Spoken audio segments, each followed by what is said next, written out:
వేసే కథతో టబు నటించిన క్లాసిక్ చిత్రం చాందిని బార్ రిలీజ్ కు సిద్ధంగా ఉందని రీసెంట్ గా వార్తలు వచ్చాయి. మధుర్ భండార్కర్ దర్శకత్వం వహించినందున ఈ సినిమా అత్యంత ప్రశంసలు పొందిన చిత్రాల్లో ఒకటి. ఇప్పుడు ప్రతి ఒక్కరి మనసులో ఉన్న ప్రశ్న, టబు ఆ పాత్రను తిరిగి చేస్తుందా లేదా అనే సందేహం వ్యక్తమైంది.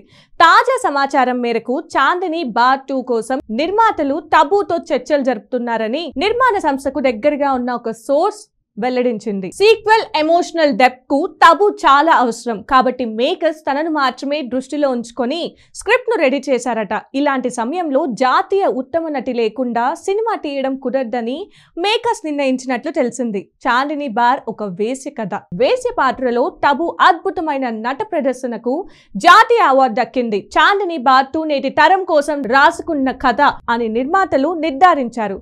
ఒరిజినల్ చిత్రం వచ్చిన 25 సంవత్సరాల తర్వాత సెట్స్ పైకి వెళ్తోంది. టబు ప్రస్తుతం చాలా సినిమాలను చేస్తుంది. భూత్ బంగ్లా, బోలా 2, దే దే ప్యార్ దే 2 చిత్రాల్లో నటిస్తోంది.